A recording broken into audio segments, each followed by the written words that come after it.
ماتم نہیں ہے کوئی قصہ حسین کا، ماتم نہیں ہے کوئی قصہ حسین کا، سڑکوں پہ مت دکھاؤ تماشا حسین کا۔ آج تم تماشا دکھاتے ہو، کیا شریعت کو اپنا سمجھے؟ کیا شریعت تمہاری بات کی ہے؟ کیا شریعت کو تم دھوکہ دیتے ہو؟ کیا شریعت تمہارے سامنے کچھ نہیں ہے؟ آج اگر تم سمجھتے ہو تو بھی یہی کہو، قرآن کہہ رہا ہے زندہ ہے سب شہید، قرآن کہہ رہا ہے زندہ ہے سب شہید، اور تم ہر سال نکالتے ہو جنازہ حسین کا۔ تجھے کیا ہے؟ کیوں ایسا کرتے ہو؟ اب دیکھیے کربلا کے میدان میں یزیدی لشکر میں کتنے 14,000 اور ادھر کتنے 72 72 کو اتنا دیکھ کے ڈر ہے، اس کے پاس تلوار ہے، نہ چھری ہے، نہ ساز و سامان ہے، کچھ نہیں ہے، یہاں تک کہ پانی بھی بند کر دیا۔ ایک بھوک کا پیاسا انسان ایک تلوار والے شخص کے سامنے سے لڑ سکتا ہے، اس کی وجہ کیا ہے؟ کیسے لڑ سکتا ہے؟ تم نے 3 دن تک پانی بند کیا، تم نے 3 دن تک کھانا دانا پانی سب کچھ بند کر دیا۔ ایک بھوکا انسان کربلا کے میدان میں تمہیں تلوار والا، تمہیں 22,000 یزیدی لشکر میں وہ تمام کرے گا کہ تم جھڑکن پہ آئے گا۔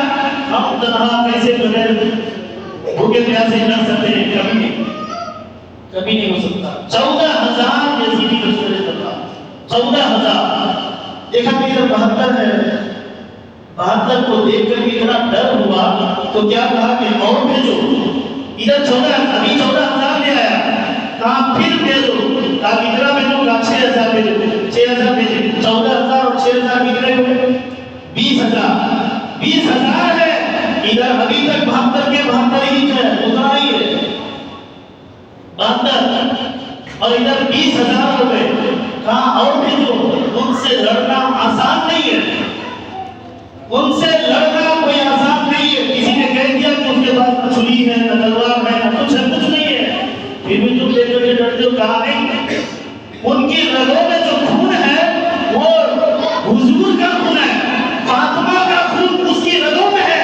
وہ علی جس کو فاتح خیبر کہا گیا ہے، جس دروازے کو 40 مردوں نے ہلا نہیں سکا، اس دروازے کو علی نے ایک ہاتھ سے ہلا کر سبحان اللہ، علی نے ایک ہاتھ سے ہلا کر دکھا دیا۔ جو 40 مرد سے نہ ہو سکے، ایک مرد سے، وہ بھی ایک ہاتھ سے ہو سکے، اسی کا خون آج حسین کے رگوں میں دوڑ رہا ہے سبحان اللہ۔ تو بات پانی کی نہیں ہے، بات کھانا اور دانا کی نہیں ہے، بات بھوکے کی نہیں ہے، بات صرف یہ ہے کہ رسول اللہ کا خون اس کے رگوں میں ہے، امام حسین کے رگوں میں علی اور فاطمہ کا خون ہے۔ اس خون کے دوڑنے پر تمہارے اندر اتنا شکست نہیں ہے، نہیں کچھ دم ہے کہ تم لڑ سکو۔ آپ پھر بھی آپ اتنا تو جو 2,000 پھر تب ہوئے کتنے؟ 14 پہ 6 لگائی 20 ہوئے، 20 پہ 2 لگائی کتنے ہوئے؟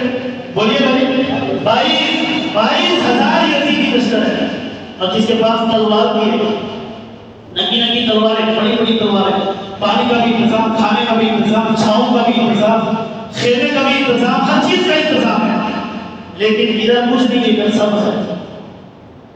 اب یہاں روک کر کے ایک بات ان تک میں پہنچانا چاہتا ہوں۔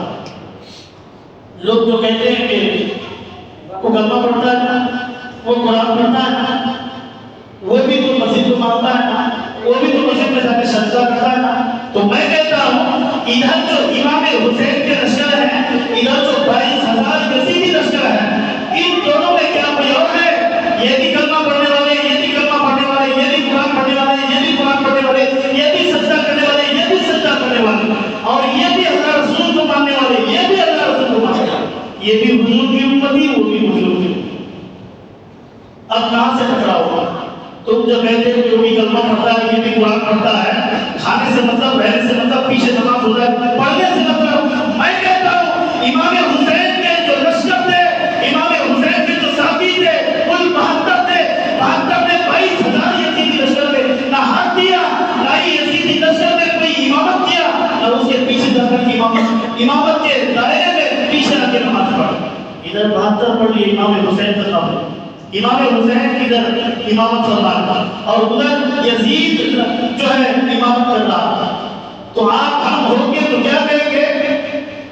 22,000 کا تعداد دیکھو، 22,000 کے لشکر دیکھو، جدھر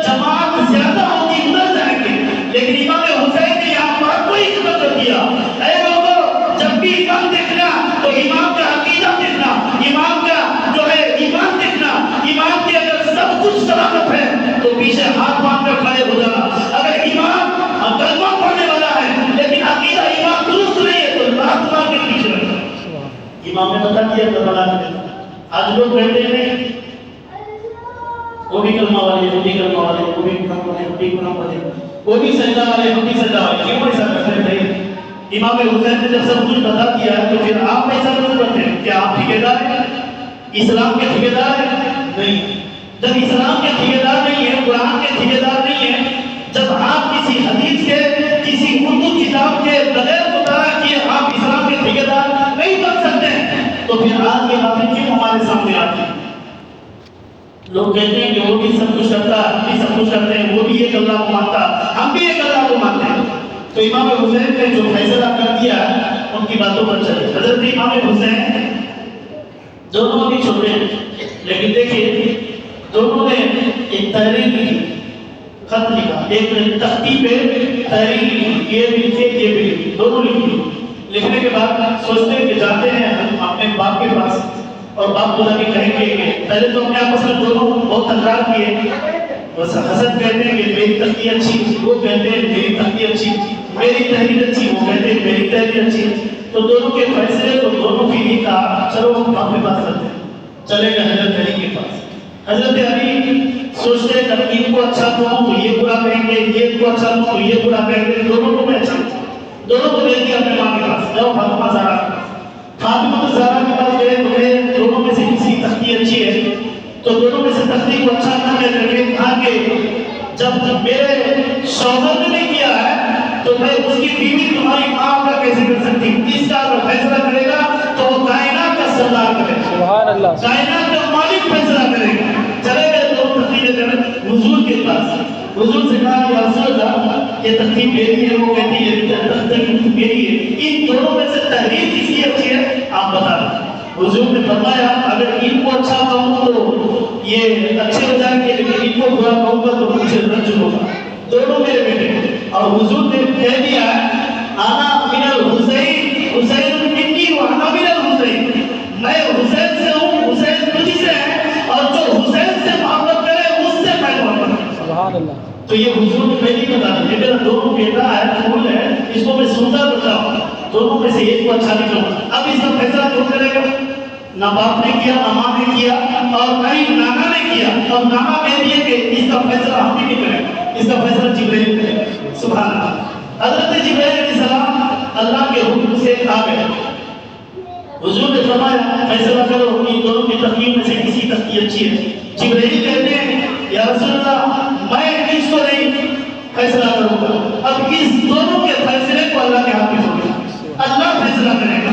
تو اللہ تعالیٰ نے حضرت جبرائیل سے فرمایا جبرائیل جاؤ جنت جاؤ اور جنت سے ایک سیب اٹھاؤ، اس سیب کو لے جا کر کے اوپر سے دونوں کی تختی کے بیچ میں ڈالو، جس کی تختی پر گر جائے اس کی تختی اچھی، سبحان اللہ۔ یہ اللہ کا حکم ہوا حضرت جبرائیل کو۔ حضرت جبرائیل علیہ السلام سیب جا کر جنت سے لے آئے، دونوں کی تختی کو آپس میں رکھتے، اوپر سے سیب کو چھوڑ دیے، جب اوپر سے سیب کو چھوڑ دیے تو بیچ میں اللہ کا حکم ہوا ایسے دو طرف بیچ میں حصہ ہو جاؤ اور دونوں کو حصے میں بن جاؤ، اور جب حصے میں پڑ گیا تو آدھا حصہ امام حسین کی تختی پر اور آدھا حصہ امام حسن کی تختی پر۔ تو پتہ چلا اللہ نے جو فیصلہ کیا ہے حضرت حسن کی تختی اچھی نہ حسین کی تختی اچھی، دونوں کی تختی برابر، سبحان اللہ، دونوں کی تحریر برابر ہے۔ جب اللہ جس کا فیصلہ کرے وہ اتنا اچھا فیصلہ کرے تو سوچیے آپ اسی کے نام پر ڈھول بجاتے ہیں، آپ اس کے نام پر ماتم کرتے ہو، آپ اس کے نام پر کیا کیا نہیں کرتے ہو، وجہ کیا ہے؟ آج مجھے کسی بھی کتاب سے اپنی پیدائش جو جو شخص یہ کرتا ہے اور جو جو عورتیں وہاں پر جاتی ہیں دیکھنے کے لیے، ان مرد اور ان عورتوں سے میں کہنا چاہتا ہوں اگر تمہاری عمر اللہ نے 40 سال اب تک کر دیا اور کرتے ہوئے آ گئے تو تم اپنی بابا کی شریعت سے ایک کتاب نکال کر میں امام ہو کر کے اسی جامع مسجد کی سرزمین پر تم لوگ جو کرتے ہو ایک کوئی کتاب لا کر دکھا دو، ڈھول بجانا چاہے گا۔ ہم آپ کی غلامی کرنے کے لیے اب سے لے کے حیات زندگی تک غلامی کریں گے، حیات زندگی تک جو کہو گے وہی کر کے دکھاؤ گے، جو آپ غلام سے کراتے ہو اس سے کرائیے، میں کرنے کے لیے تیار۔ اگر کسی کتاب میں لکھا ہے تعزیہ تعلیم جائز ہے دکھا دو، میں غلامی کے لیے تیار ہوں۔ اگر کسی کتاب میں تماشا کرنا لکھا ہے مجھے دکھا دو، میں آپ کی غلامی کرنے کے لیے تیار ہوں۔ الٹے اگر آپ کچھ اور مجھ سے سوالات کرنا چاہیں تو کر سکتے ہیں، لیکن یہ جو ہر سال لوگ اپنے آپس میں امام باڑے بناتے، تازیہ داری بناتے، اس کو اٹھا کر ناچتے، گھومتے، فاتحہ کرتے، چڑھاوا دیتے، اس کے بعد وہاں پر کعبے کے جیسا طواف کرتے، کیوں کرتے ہو؟ کسی نے تمہیں اجازت دی؟ کیا پیسے کی خاطر؟ کیا دولت کی خاطر؟ کیا جائیداد کی خاطر؟ کیا کسی نے کہہ دیا میں تجھے پیسہ دوں گا تم کرو، ایسا کرتے ہو؟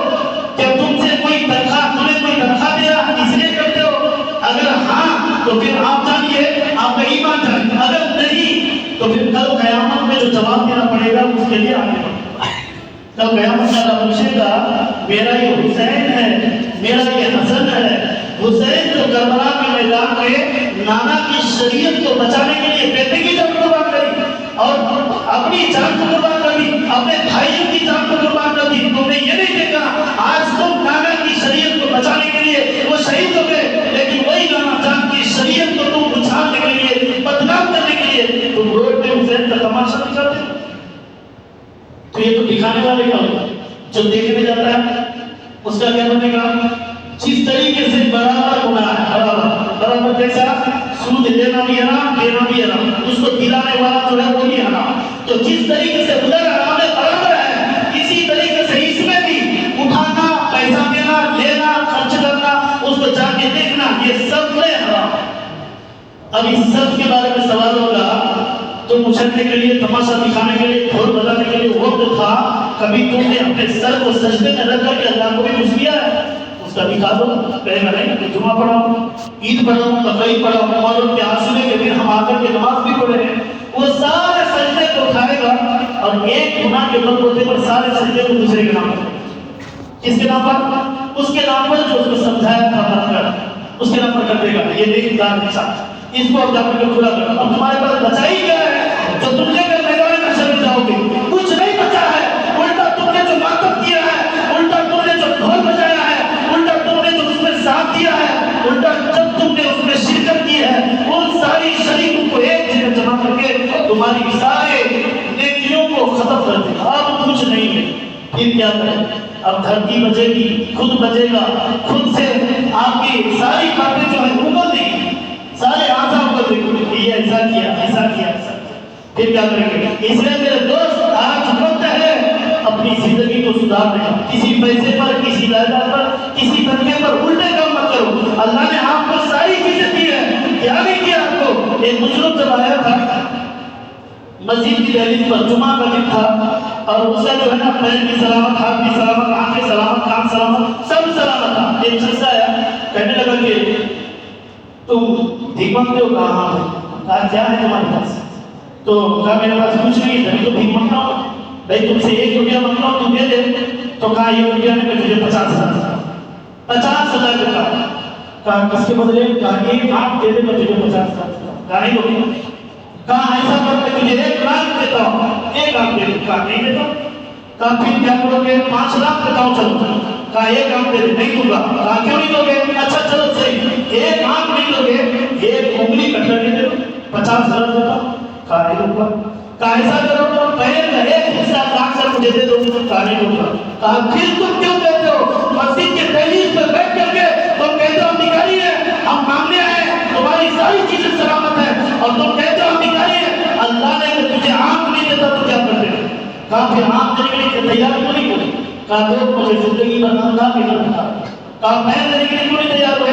کہا اس لیے نہیں تاکہ لوگ حیات زندگی میں اپنی سانس جب تک چلے گی لوگ مجھے لگا کر کے پکارے۔ کہا کہ انگلی کیوں نہیں دیا؟ کہا لوگ مجھے عیب والا سمجھے گا، ایک عیب ہے 5 انگلی کی جگہ 1 انگلی کٹ کے ہے، اس لیے یہ عیب دار انسان ہے تو عیب والا سمجھا جائے گا، ایسا مت کرو۔ تو پھر جب تم اللہ کی دی ہوئی نعمت کو کچھ نہیں سمجھے تو پھر اللہ بھی تو کہتا ہے ساری نعمتیں تم کو دینے کے باوجود بھکاری کیوں بنے؟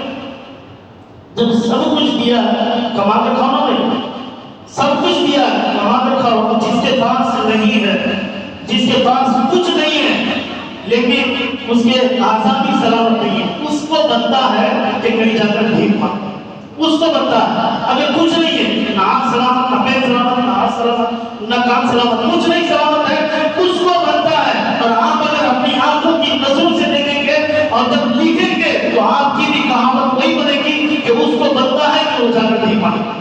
کہ میرا گھر ہے، نہ دکان ہے، نہ مکان ہے، نہ جائیداد ہے، کچھ نہیں ہے، اور نہ کمانے کے لیے کوئی آزاد سے سلامت ہے. اب یہ بھیک مانگے گا تو 1 روپیہ کی جگہ 10 روپیہ دے دو چلے گا، اور وہی 10 روپیہ آپ کا 10,000 میں بدل گا.